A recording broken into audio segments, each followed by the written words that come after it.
And welcome to the SpartanMag.com VCast. Once again, the great Neil Koepke, Michigan State, 2 in a row. Another great hockey night tonight at East Lansing. Michigan State, number 7 ranked hockey team in the country, completed a sweep of Notre Dame, beating Notre Dame 2-1 tonight. Another sellout crowd. Now Michigan State has a break before the Great Lakes Invitational in Grand Rapids right after Christmas. It ends basically the first half of the season. A lot of happy Spartans.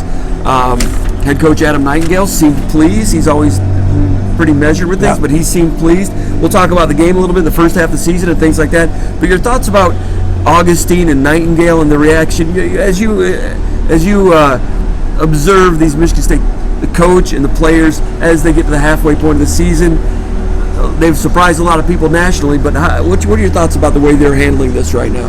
They're handling it pretty well, and I must say that the fact that they've gotten off to a good start, and when they win 2 games and they come back for the next week, it's almost like they put the last series out of their mind, and it's again. And coaches talk that way, like one series at a time, one period at a time, and all that. But these guys take it like maybe not one period, but the games are over. We lost, so what? Went to Minnesota, lost overtime, a little bit of a heartbreaker. 1 minute later, that would have been a tie and not a loss. But they came right back and went to their bye week, worked hard, and then got ready. And usually when you have a bye week and then you've got to play the next week, you're a little bit sloppy, a little bit like not into it. Your legs aren't there. But boy, they were there last night. And tonight, I thought their forecheck was just devastating. They knocked the puck away. They won battles. And in a way, I said, this team looks like Jeff Jackson's Lake Superior State teams when they won national titles. The way they forechecked behind the net and created plays and knocked down pucks coming out of the zone and pushed them right back. And that frustrates the other team. And I thought until the third period, Notre Dame was on their heels trying to fight Michigan State's forecheck. So yes, it was a great weekend, great series, and obviously an important series just because of what's coming up in the second half of the season with so many road games. You're talking about the forecheck. I remember one time, that was probably in the second period, where the fourth line, the Shouty, sophomore from Marysville, which is over there by Port Huron. He's a center, kind of a little bit of pest type. Yeah, he is. Yeah, oh yeah, he's the one that gets all the penalties. They're going to get roughing penalties or whatever. And he's feisty. And their line, that number 4 line, like sustained pressure, sustained pressure, and they drew a penalty. And then power play, they came out, and Michigan State took a 2-0 lead. Again, it was Larson with another blast.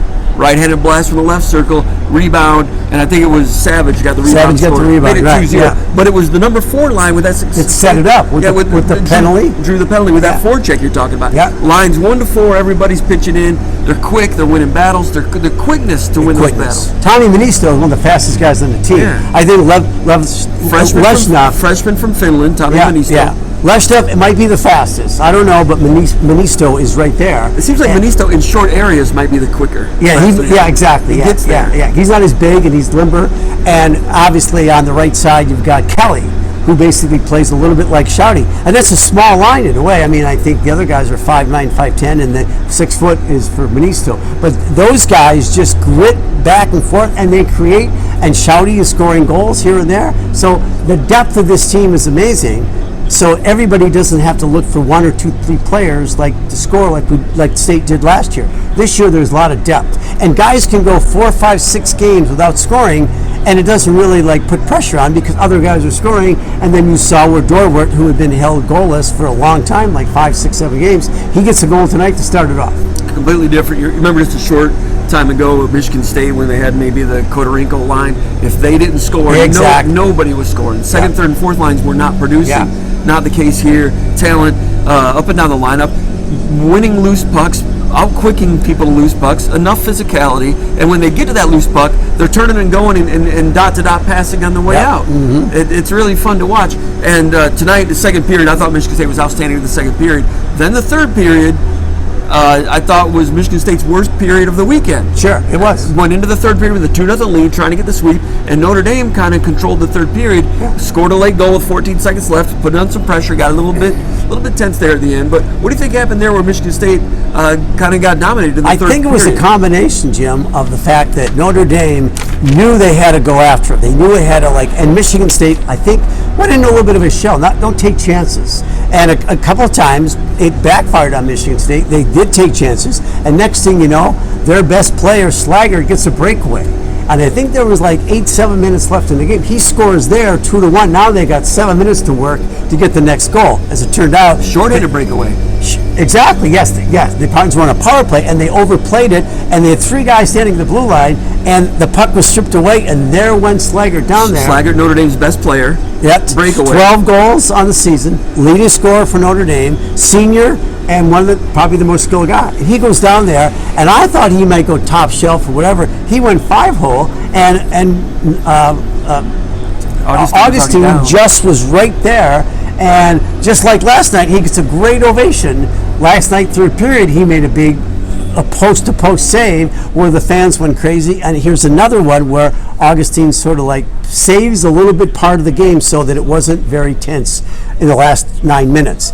Instead, it was tense in the last 2 minutes just because State kept icing the puck, missing the net. They probably had 4 chances to score, but too many of them I thought were from their own zone. And then I think Shouty, missed from the zone blue line where he just tapped it and it rolled to the right. I said, can somebody just put this puck on the net, And they kept firing the puck down the ice and causing icings, and you come back.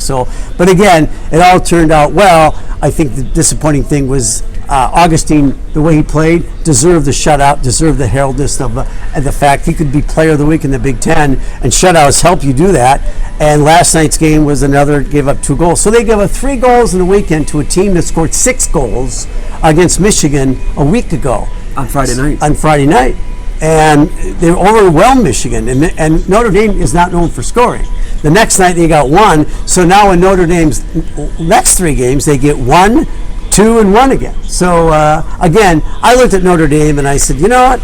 They're a decent team, but they're not as good as they were 2, 3, 4 years ago when they were just dominating Michigan State. Jim, they went through a stretch there where they probably won 12 of 14 games against State. Now, Michigan State has now swept Notre Dame twice at home ice here. Last year in February, the Spartans' last home season of the season, they swept them in 2 close games. And Michigan State wasn't that great last year. Notre Dame eventually finished 2 points ahead of them. And then Notre Dame and Michigan State hooked up in the playoffs down in South Bend. The Spartans lost the first game, won the next 2. So really, they have now won, 2? 6 out of 7? Yeah, exactly, yeah. It's really uncanny just how they've been able to turn that against a team that always befuddled them with their defensive style and just play, push, shove, and that forechecking stuff that the Spartans have been doing this weekend are things that Notre Dame has done for the last 5 years and still tries to do it, basically. Where are you down? And then basically you make a mistake and they capitalize. All right. Tonight they haven't capitalized. If you like it when we do that hockey, hey, give us a like, subscribe to the channel, go to SpartanMag.com, $1. You can try it out for a month. You'll like it. We're going to talk a little bit more hockey about Michigan State here in a moment, about how good they are at the halfway turn. First of all, let's talk about Augustine a little bit more. Freshman goalie. If you don't know the name, if you're a Michigan State fan, learn the name. Trey Augustine. Freshman goalie, South Lyon, Michigan. Once upon a time was committed to the Wolverines, right, Neil? He was, yes. And then Nightingale and everything. Because Nightingale, and because of his goalie coach, and because of the strength or the performance coach that was coming with Michigan State, to Michigan State with Nightingale, that's what turned him. Said, I like to go play for Adam Nightingale, and that's another reason why this team is so set is the relationship between Nightingale and the players, and it's really the best it's been here for a long, long time. Player. Augustine drafted by the Detroit Red Wings. Was that last summer or the summer before? Last summer. Yep. Second round. So future Red Wing organizational guy in the future. He'll be playing for the United States World Juniors for the 2nd straight year, coming up in Sweden right after during the holidays, December 26th. He'll be. They've not set the roster yet, but good chance. No, they're going to camp December 14th to the 20th or so, and then they'll pick the team there. And there's probably about 5 or 6, 7 guys that will be cut, but it's like Canadians are doing the same thing. And Michigan State is sending 5 players to 3 different camps: U.S., Slovakia, and Finland. And I would believe that they're probably going to have 3 players at least in the World Juniors on 3 different teams. And they've not had someone in the World Juniors since Abdelkader. Is Exactly. that Abdelkader, Yeah. the year after the national championship at 08. Right. They won a bronze, I think they did. They when he was did, with yeah. USA. Yeah. So it's been all these things are benchmarks pointing toward the fact that this is a talented roster and they're playing together. So now it's no mistake they're winning games. Nope. And so Augustine tonight had a shutout. He gave up a goal about 13 seconds left in the game. 6-on-5. They pulled their goalie. A little cross ice pass one time. Nice shot. Yep, nice shot. Yeah. So gave up the one. Otherwise, his save percentage for the weekend would have been outlandish. But he was good and made some big saves. The breakaway was key against Slaggert on that one. So Augustine, Nightingale was asked what his big takeaway from the weekend was. And one of the things he said was the home crowd advantage and all those things. We keep talking about the atmosphere, but it's an important part of this whole enterprise going on with Michigan State hockey. And Nightingale said it was a big lift for the team, and he appreciated the knowledgeable nature of the fans when Augustine had that post-to-post save last night, and the ovation he got was one of those hockey ovations. It wasn't like drunken kid. It was like something you get in Ontario or something. Yeah. It was, and they were definitely applauding the great save and focusing on him. And again tonight on the breakaway, everybody could see how great that one was and how key it was. And they're chanting his name and so forth. So it's a freshman kid coming in from South Lyon, and we asked him about that a little bit. Goalies aren't supposed to hear those things, but he said he heard it a little bit. He hears them chanting his name. Exactly, he's enjoying being a freshman. He's a college kid. Yeah. Brave new world. And he's having a good time. He's in no rush because goalies take almost till, Jim, they're 26, 27 before they develop into a regular NHL type goalie. So he knows he's probably going to spend time in the minors. So I'm convinced he'll be here at least 3 years, and maybe 4, but 3 years. And if he's really blossoming, and the Red Wings think he can be better off developing in Grand Rapids, then they may pull him out. But a lot of guys come in as a player, a forward defenseman, and they're one and done. But goalies usually stick around, and if you're in a good program, your agent and your team that drafted you will want to keep you to stay. And you'll go to their camps in the summer. You'll get an understanding of what it takes. You'll go maybe their training camp a little bit. But still, you'll go back and continue to develop. And the way Michigan State's goalie coaches are doing with the coach they have on staff, and the way Nightingale works around the development, he's going to be here for 3 years and maybe 4. And in no time, Michigan State's going to have a great time to be in the NCAA tournament and even have success in the tournament. And you just see the skill. You could just see the skill level and the quickness and just his knack of being in right place and controlling rebounds. At 6'1", he does not have ideal professional size. Right? No, he doesn't. No, so that's another like reason. 6'3". So that's another reason why he might stay in college longer. Sure. Yeah. Exactly. Yeah.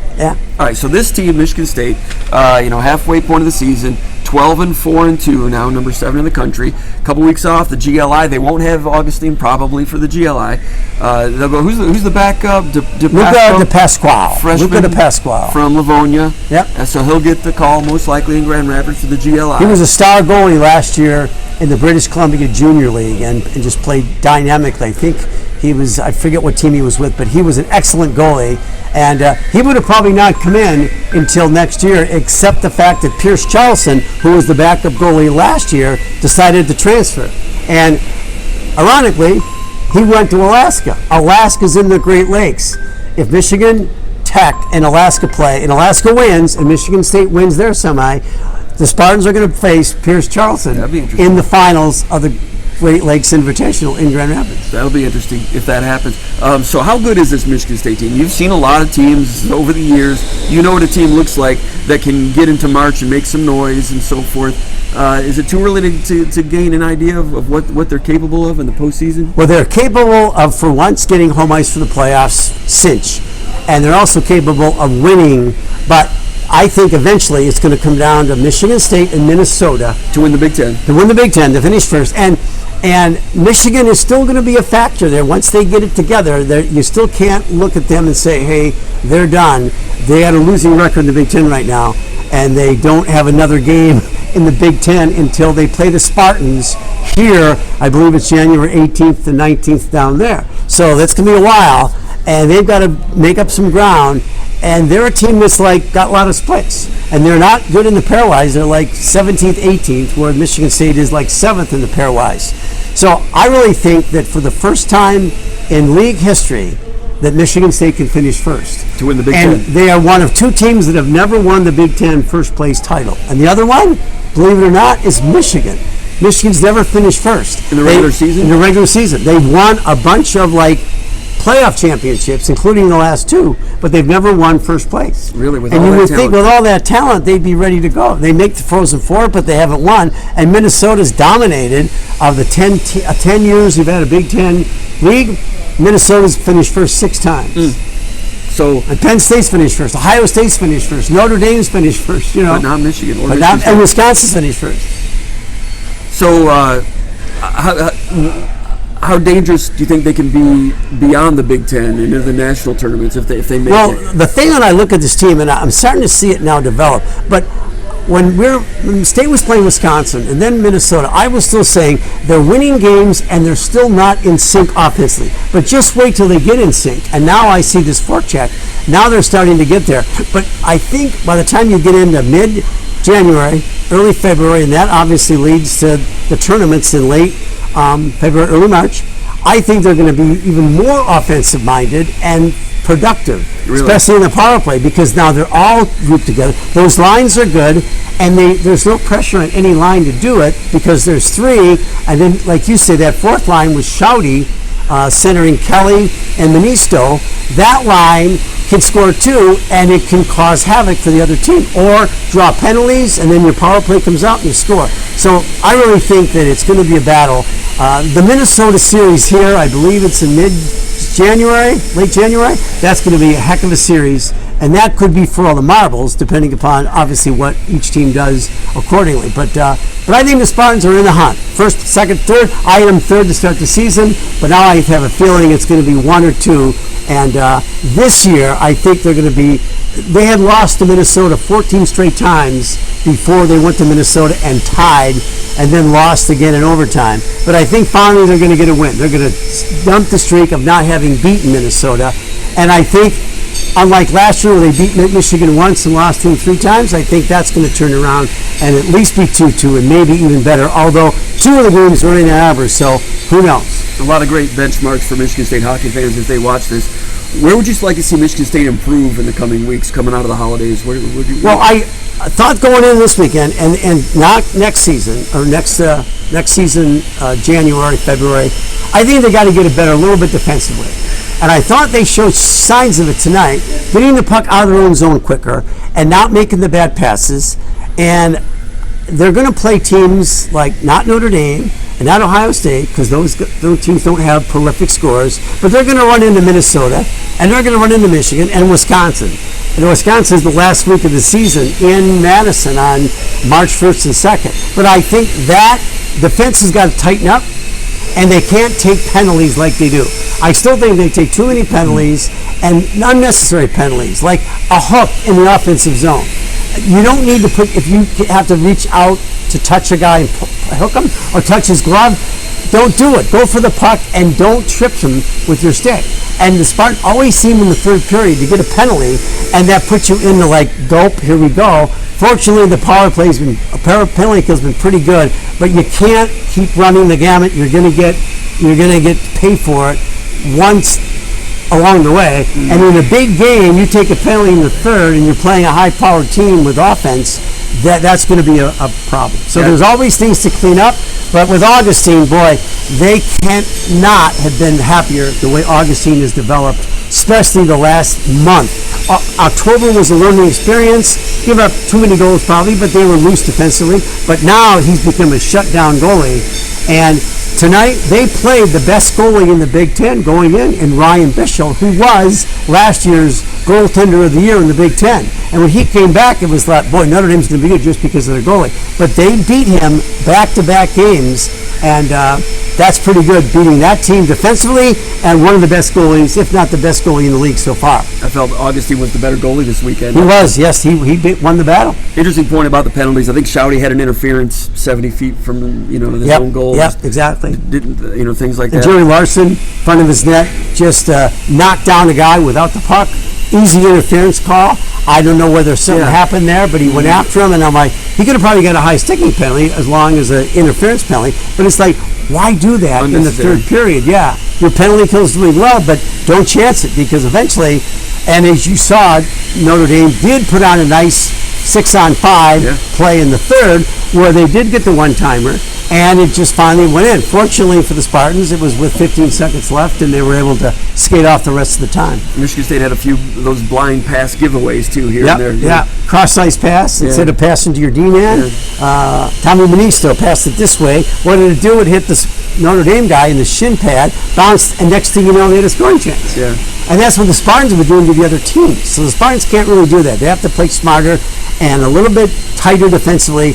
And if they are, January, February, they're going to be in every game with the potential to win every game. And not only that, but be favored in most games. And it's before we wrap up, it's a quickness thing with Michigan State, right? Like in the second period when Michigan State was dominating possession, they were getting to all the 50-50 pucks, one after another. Quickness, and then skill to win battles. That's basically the root of it all. And that's something that last year's team didn't have. Didn't have that quickness where they could actually forecheck this guy, the puck goes here, or this guy can clear it. But this year, one of the Spartans is on this guy, so he's going to throw the puck back here, and the other guy that just released the puck has to go over there now. And so now they're befuddled defensively, the other team, and Michigan State's got them grinding down, and that wears the team down after a while. Hitting does one thing, physicality, but also forechecking and playing in your own zone, and that if you're in your own zone, by the time you get out of your zone, you got to go to the bench. You can't go up the ice and try to score. And if you can do that to their top players, forecheck them, control the puck, and that's the big thing.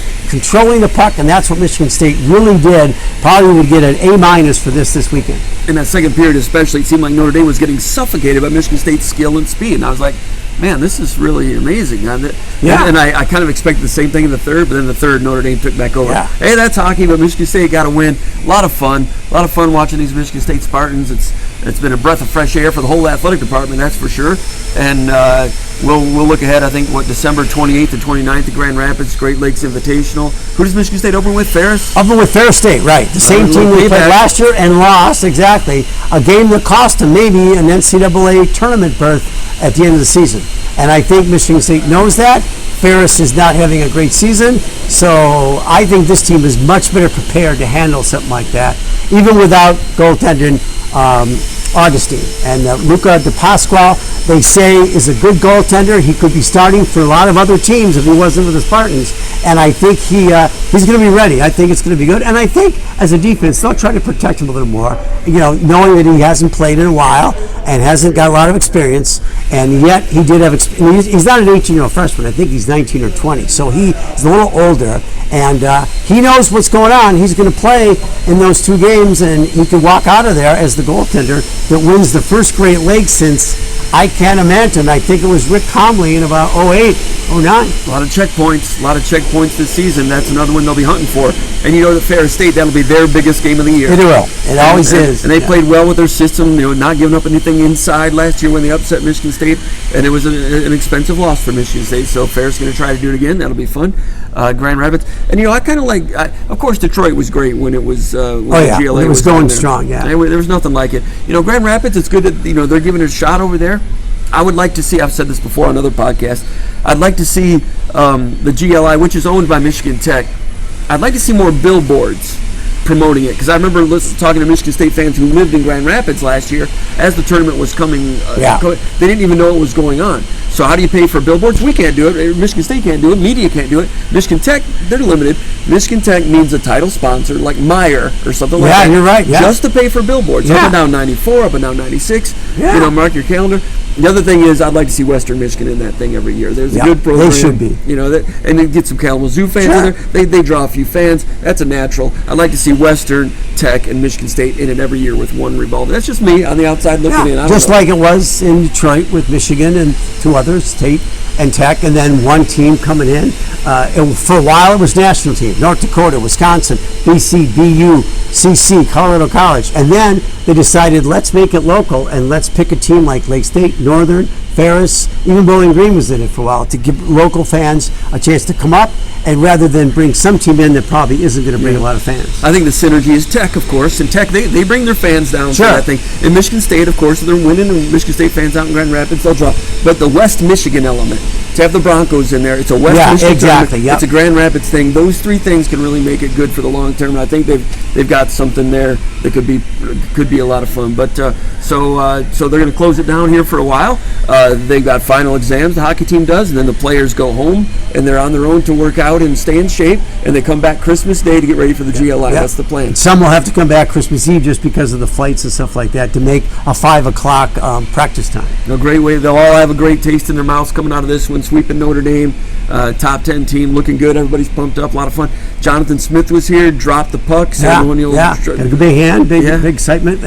So he was here, and the recruits were here too for football. They're football recruits. By the way, Dorwart scored the first goal. He's from the state of Oregon, interestingly. So I don't know what that means, but Carson Dorwart, was in Oregon, and to play minor hockey, he played in San Jose, California. Boom, all the way down there. And then they decided to go to a prep school in Massachusetts. Then he goes to the prep school across the country, lives 2 more years. Then he went to the USHL and lived in the middle of, I don't know whether it was Lincoln or Iowa or whatever, but he was there. He's with Russell, too, his teammates. And then he was going to stay 1 more year, and then Michigan State needed a center. They already had Russell, and they knew him, and all of a sudden he comes in July, and last year he was one of the top offensive guys with Russell, his line mate, and he's just a great story. He's a great kid, enthusiastic. He's got the attitude, loving to be here, and he's from Portland, Oregon. Right. And when he went to the prep school out east, then COVID hit, and they didn't have a season. That's right. So then that's why he stayed below the radar for so long. Probably, yeah. And then when Michigan State, and then he had the good year with Russell at the USHL. Michigan State picks him up as a diamond in the rough, and last year ends up being one of the top scorers. And now he's center. He was a first-line guy last year, and one of the lines they could count on to score. And the problem was there wasn't others that could do it. Some did, and Michigan State did finish last year 18-2. So that was a big improvement overall, and just missed filling in 4th place, but they finished 5th, and they didn't finish last, so that was good. Let Wisconsin do that, and now Wisconsin goes from last to 2nd and whatever, so you can do it, and Nightingale has shown. But now to have a team that's 7 in the country, and the only reason they're not higher is because there's some teams out east with BU, Boston College, Quinnipiac, Denver, and of course North Dakota's back. All right, and Carson Dorwart, sophomore, centering the first line, if you want to call it the first line. Michigan State, like we said before, they've got a lot of draft picks. They've upped their talent level. But Dorwart's a guy that's kind of a diamond in the rough. Sure. And to put together a team like this, you're going to have to have some of those special evaluation stories. And Dorwart is one of them. And he scored tonight and got it going and gave a 1-0 lead early on. So, hey, everybody's getting it done for Michigan State right now. It'll be fun to watch them the rest of the way. Always great to have the great Neil Koepke here talking hockey. Got a lot of good feedback from Friday night. Great to have Neil with us. Always great to see Neil again, and appreciate. Anything else, Neil, you want to add? No, just the fact that take a little rest now from hockey and think about the Great Lakes and think about what could happen the next semester for Michigan State, and I think it's going to be a positive one.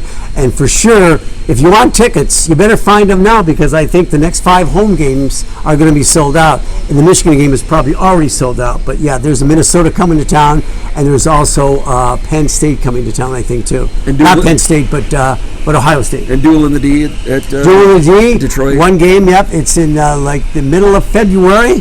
Friday night in Ann Arbor, Saturday Duel in the D. And Michigan State hasn't had much luck in Little Caesars Arena. They haven't won a title in Duel of the D. They had 1 tie, lost the shootout, and the only time they've won at Little Caesars is a consolation game with Ferris State a few years back, where the Ferris State goalie actually helped the Spartans put the puck in his own net when he went to clear it, and that gave him a 3-0 lead, and they won. But that was the only time State has actually won a game in Little Caesars. So new team, new attitude. I think things could be different this year in Detroit. Meanwhile, Grand Rapids 28th and 29th, Michigan State fans. If you're a Michigan State fan who's going to be back in the state of Michigan during the holidays, right there between Christmas and New Year's, got a chance to go watch Michigan State hockey in Grand Rapids. It's going to be kind of fun. For Neil Koepke, my name's Jim Comparoni. Been watching the VCast from Mon Ice Arena with the Spartans for SpartanMag.com.